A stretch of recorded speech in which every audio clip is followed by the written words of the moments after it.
Poema del poeta Paulo Villablanca, dedicado a su señora. El poema lleva por nombre Alicia, para Alicia Raín, y la versión en guitarra se llama Fuerza de Mujer Mapuche.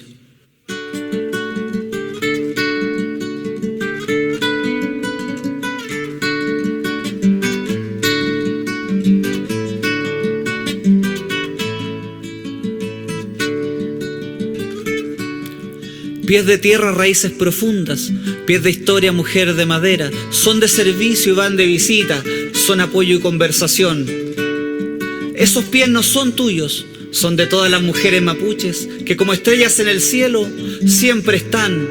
Te reconozco humilde y poderosa, te siento firmeza y valentía, logras ser pueblo y naturaleza, te moldeó la libertad que te dio formas, a campos, a flores, a piedras, a prado y huerta.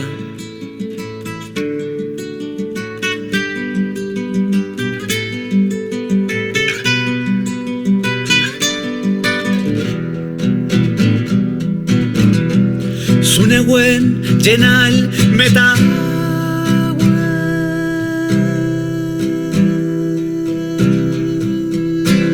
la guían para amar.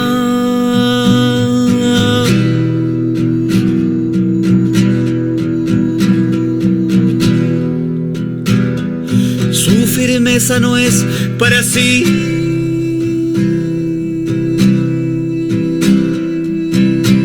se forjan para dar.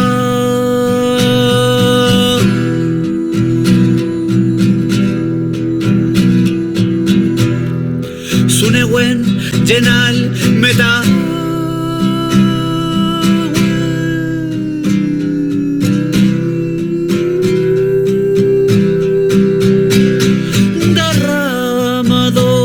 genera los brotes que quiera.